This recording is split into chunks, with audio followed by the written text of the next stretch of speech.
Lately, I've been trying to read a lot of manga and getting like watching a lot of anime and things like that. And one of the things I really noticed when I was really starting to like look into what I would like to read and what I want to get into next, I was not going to anime YouTubers for recommendations. I was, in a lot of ways, straight up avoiding them. And I was really trying to think of like why that was. Did like my distaste for gaming YouTubers like really carry over into this other hobby?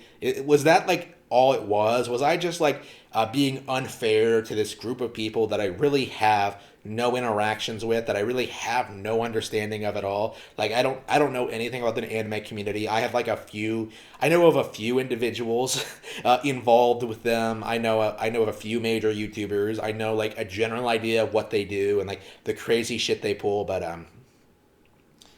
I realized when I was watching Super Eye Patch Wolf's Shonen Jump 2020 video why I don't watch anime YouTubers. They fucking suck. Like in a way, I think they might be worse than gaming YouTubers because at least gaming YouTubers will like recommend something good once in a while. You know what I mean? Like they'll talk about like the good upcoming Nintendo games, right? Like they'll talk about the good shit, right? They'll talk about good video games, but the anime community, like what the fuck are they talking about? Like moe, lolicon, hentai. Like in a lot of ways, it comes off like the anime community is more sexually degenerate than the video community. Like I will say the video game community, really low IQ individuals, like complete fucking retards, like autists everywhere, like Nintendo haters, pretendos, scum, PlayStation fans, people who think PC gaming is a viable platform in 2020. Like there's all sorts of like crazy stupid shit going on in the gaming YouTube sphere. Okay, like all the weird drama, all the weird shenanigans like regarding like Nintendo's business practices and stuff like that, like people making shit up all the time. Like there's lots of weird shit there, but like I don't think it really scratches the surface of what goes on in the anime community with like the justification of lolicon, like trying to say it's not pedophilia, like trying to say it's perfectly normal, that like anything Digibro says or does is like socially acceptable. Like no, like I want to come out here and like make this statement like right now.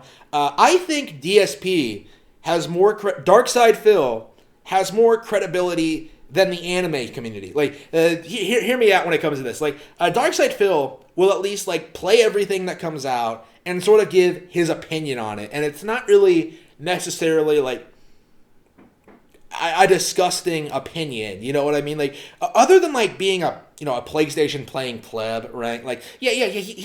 Like, what's the SP's drama problems, right? What are his personal problems? Like, financial, like not getting a real job, never leaving his house, being a shut-in, like having an ugly-ass horse-faced wife. Like, yeah, DSP has problems, to be sure, but he comes off like infinitely more normal than someone like Digibro. You know what I mean? Like someone like that who like openly talks about like his sexual fantasies of wanting to prey on like his little sister. Like it's just what the fuck? What the fuck, Digi? Like that just oof. Like whenever I see that clip on YouTube, I'm just like, oof, that is some brutal, disgusting shit. Like that is some real disgusting shit. And I don't think I've ever seen someone in the video game community have that disgusting of a view, like on a personal fantasy, like something they would like openly share like that. Like, there are lots of people in like the alt-right who are like, sexual degenerates. Like, you have like, things like that. The LGBT community is full of people like that. But like, there's such a strong overlap between like the LGBT community and like the anime community. Like a lot of that same kind of degeneracy just seeps over into it. Like I don't really see a whole lot of it in the video game community. Like to be fair, I'm not really looking for it or anything, but like it really does feel to me that like praising and worshiping lolicon and hentai is like an instrumental part of like the anime community, right? Like I'm always seeing people like bring it up. I'm always seeing people like rail on like moderators for like not allowing like sexualized pictures of little girls on Twitch streams and stuff like that. I'm seeing I keep seeing that keeps coming up, and it comes off like, well, for one thing, these people really need to get laid. They really need to like talk to real women. But on the other, like, it's such a pervasive part of the community. It's such a weird thing, and I don't really respect it at all. Like, I like anime because of the drama of the the great action, the stellar animation, like the superior characters and crazy things, like the creativity. Like, I don't watch anime to watch little girls get fucked, right? Like, that's fucking stupid, and not to mention disgusting. And like, to think that there are people out there like that out there, it's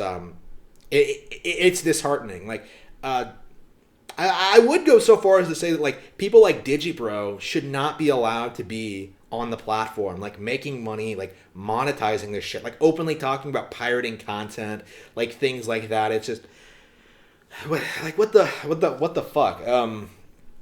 Like I don't see that. It's and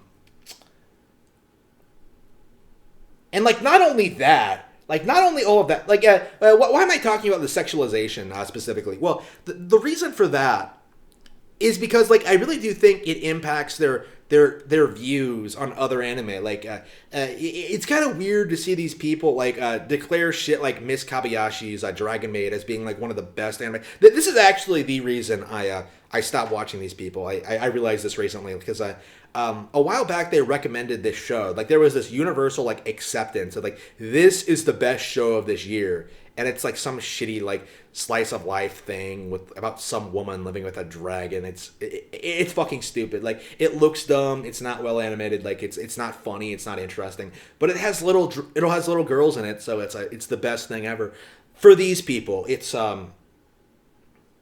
that's their mindset. Like, they shafted so many other better anime of that year to hype up this piece of shit that didn't really need to be talked about at all. Like, just this is your best anime of that year. Really, it reminds me a lot of like how the gaming community will hype up like From Software games or Bethesda games or third-party games in general, right? The Last of Us Part 2.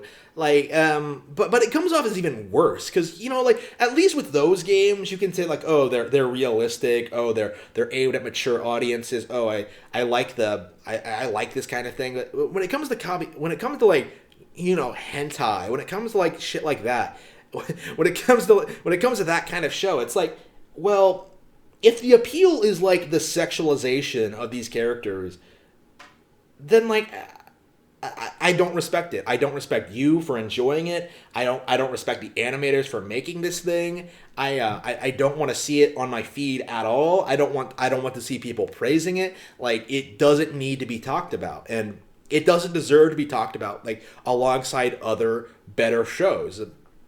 That's kind of how I feel about that.